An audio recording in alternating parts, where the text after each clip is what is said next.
Hey y'all.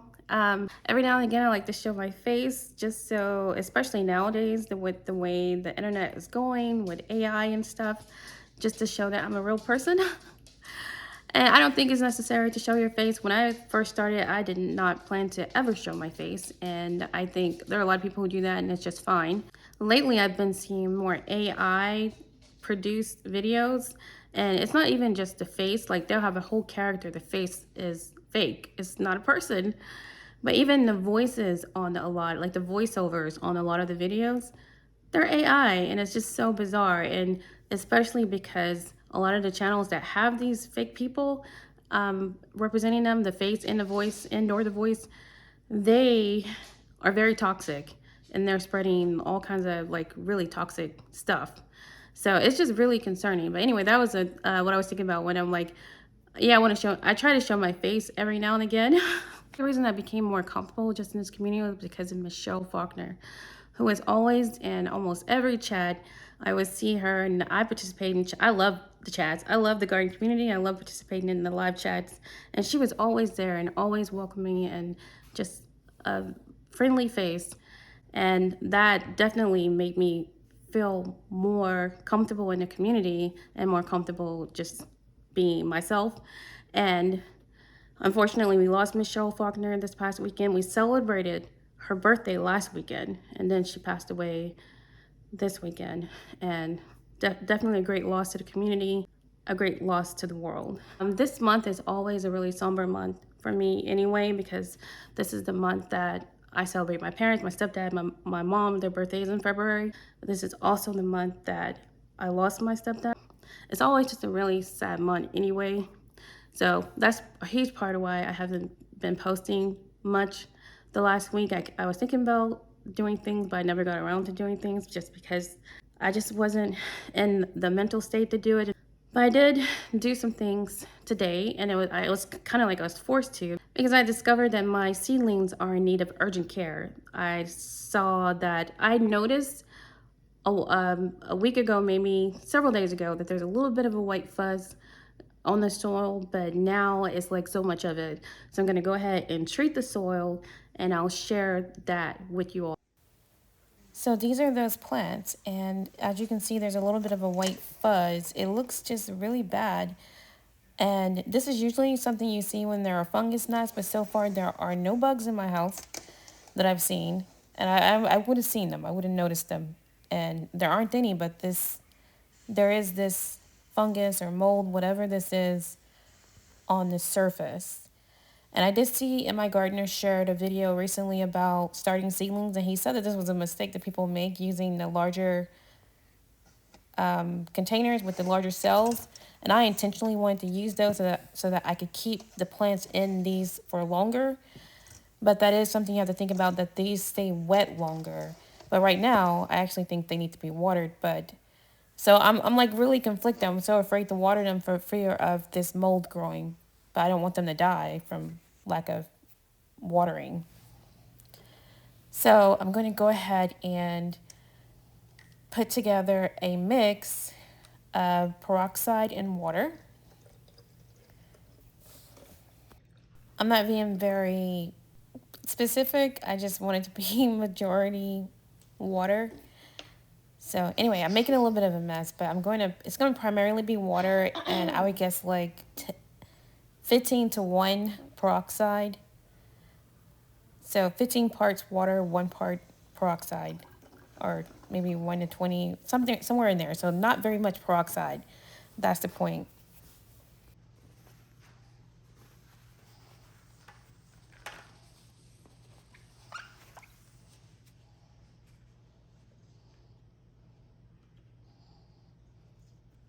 This is a typical 3% hydrogen peroxide you can get from anywhere.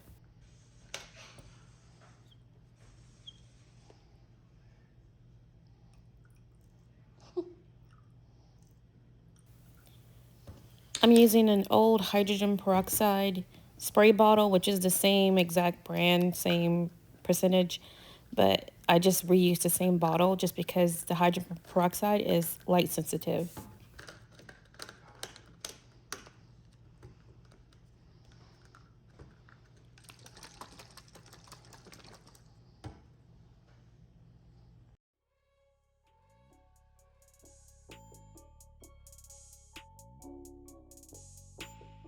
So I'm going to just lightly spray the surface all over.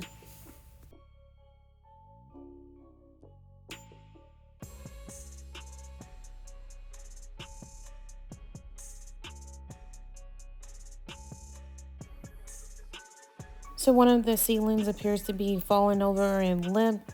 I don't think it's just growing that way. I know some of them are kind of leaning toward the light source, but it's looking like maybe there's a watering issue, so I'm going to go ahead and water these.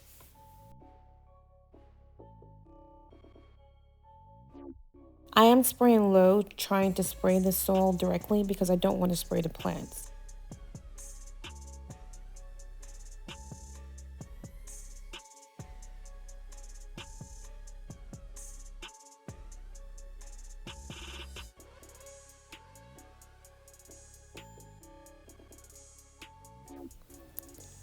I do still have all the labels for everything since I've documented, recorded everything and shared it.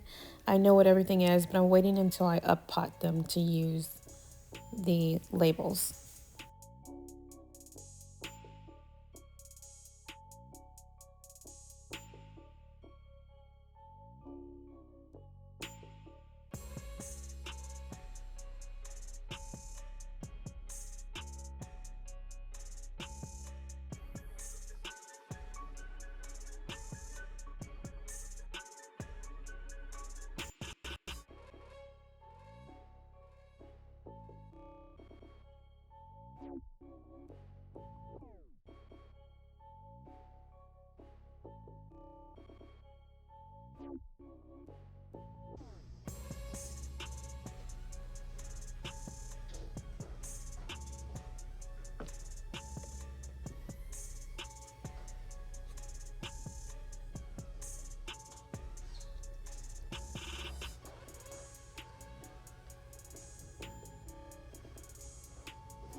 Since these plants are getting taller, I've been trying to position these lights, these supplemental lights, to where they're just kind of really on the shorter plants.